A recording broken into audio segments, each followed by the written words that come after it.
Hi, happy Halloween. And if you want to see how to make these delicious cupcakes that are very, very appropriate for Halloween, then just keep watching and let's get into it.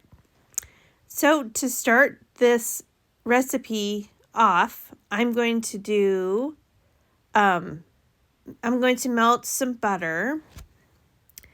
I am using a box mix instead of making red velvet cupcakes from scratch. You could do them from scratch if you want, but this is just kind of a quick shortcut. And you replace the water with milk and then the oil with melted butter. And right here. And this just makes it so much better. Just take the measurements they give you and just do melted butter instead of the oil, and a cup of milk instead of a cup of water. And it really just takes the box mix to another level. And it's just a quick little shortcut to use instead of, going to the trouble of measuring out all the ingredients for a red velvet cupcakes, and it's just quicker. So I recommend doing it that way.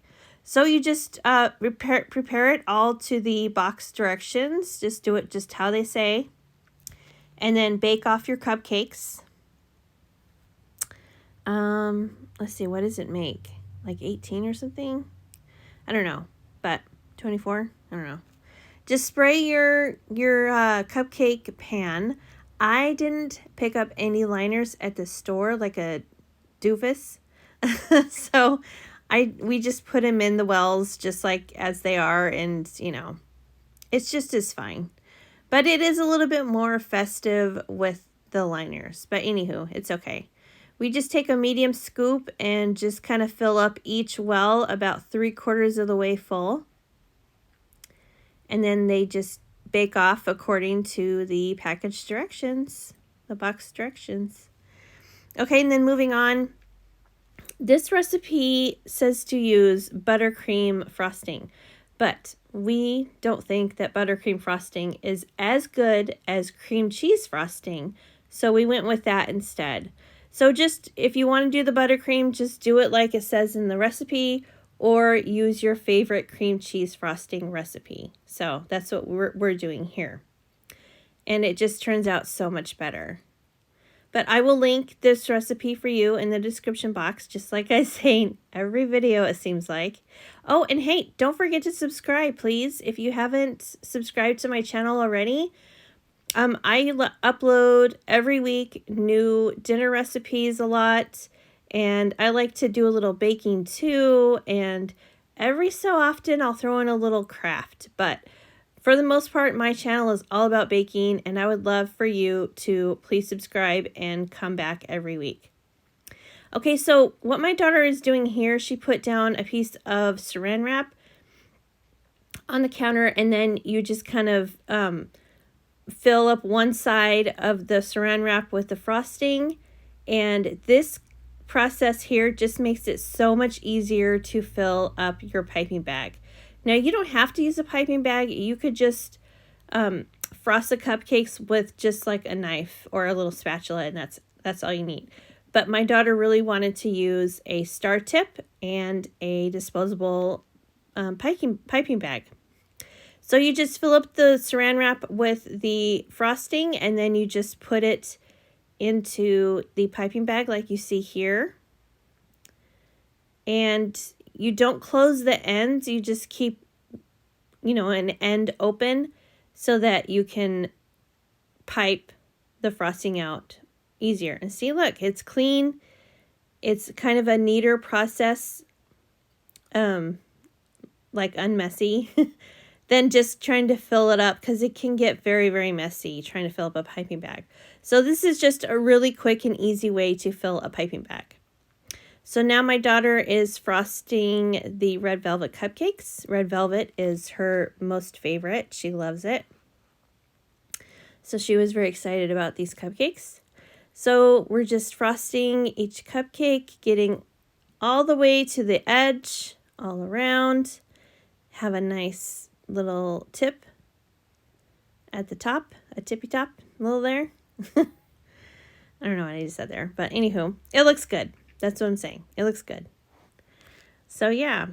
So I saw this recipe on the Pinterest, and I thought, hey, I could try to make broken glass with sugar. Right? Why not? You know, these look really great for Halloween. They'd be great if you're having a Halloween party. These would be good for the Halloween, you know, table, the treat table, or whatever you have going. Or if you want to just surprise your kids with some spooky cupcakes, this would be a really great recipe to make. And it's easy because, like I said, we're using box mix here.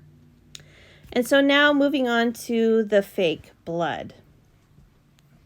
So this is really easy, no cooking or anything. You just mix together a half a cup of light corn syrup, 1 tablespoon of cornstarch, and a 1/4 cup of water, and 1 tablespoon of red food coloring. And you just mix it together, and like, you know, it's gonna look really, really runny like water, and that's just fine. Oh, and a tablespoon of cornstarch. That will thicken it just a little bit. Okay, and then this is a new thing to me. I've never worked with hot sugar before. So in a saucepan, a large saucepan, you're going to combine 2 cups of water, 1 cup of light corn syrup, and then 3.5 cups of sugar. Like this. Sugar, sugar, yum, yum. So this is kind of fun. I've never done this before. And then you just kind of stir those together. And then the cream of tartar here, you use 1/4 teaspoon, and this will kind of help stabilize it and just help it to set, I guess. But anyway, that is what my guess is for the cream of tartar, because I know that kind of is a stabilizer. And then you just heat it up to 300 degrees. I had it all the way up to pretty much high to get it to go to 300.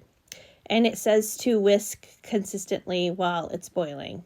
So it's a process, okay? This takes a little while, but the end product is worth it. Because it'll set on a cookie sheet, and then you just take a meat tenderizer or whatever you use, and just break the sugar to make it look like broken shards of glass, and that's just your decoration for the cupcakes. So yep, here I am whisking away. It took a little while, it really did. It was like between 5 and 10 minutes I was standing there, I'd say.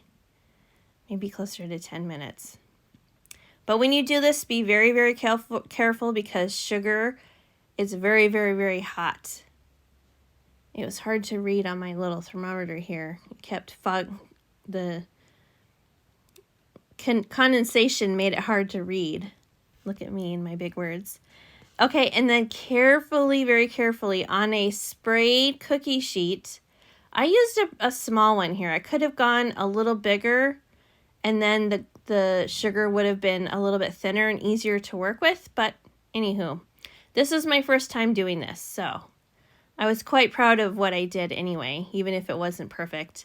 But anyway, spray it with nonstick spray, and then pour your hot sugar onto the cookie sheet, and then you're supposed to let it cool overnight. Okay, so you gotta kind of prepare and give yourself enough time to do this, because the sugar, it takes a little while for it to set. But look, it looks like ice, doesn't it? But anyway, it was cool. I'm glad I did it. I thought it was kind of a fun little process to try. Okay, so here I am. I'm taking my meat mallet. This is like the next day.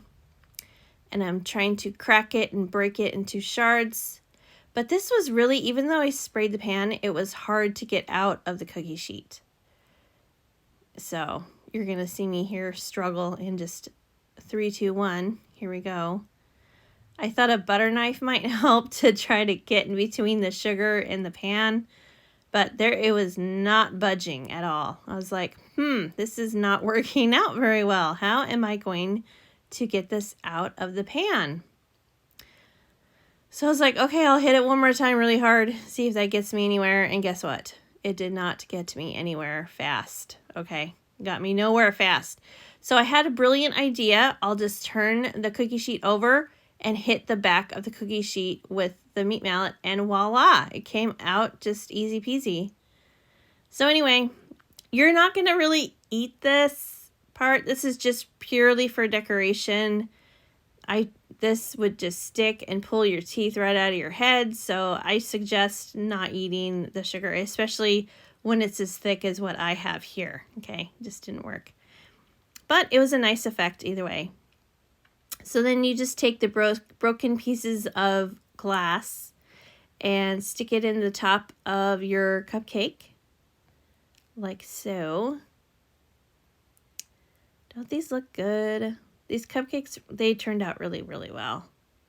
And you'll want to store these in the fridge when you're not eating them and enjoying them. So you're just going to put a piece of glass into the top of each cupcake. And then we're going to take the fake blood and we're going to drizzle it all over each cupcake to make it, you know, spooky and bloody, you know. I just took a fork and just kind of splashed each one. My daughter had an idea, oh, maybe I'll dip it into it and see how it looks. So I was like, ooh, yeah, creepy. Are you guys doing anything fun for Halloween? I don't know. My kids are old enough now. They don't really trick-or-treat anymore, so I kind of miss going to Halloween parties. But anyway, this is fun. I'll have it linked for you. I hope you try it and have it at your next Halloween gathering, okay? So I'll see you guys in the next one.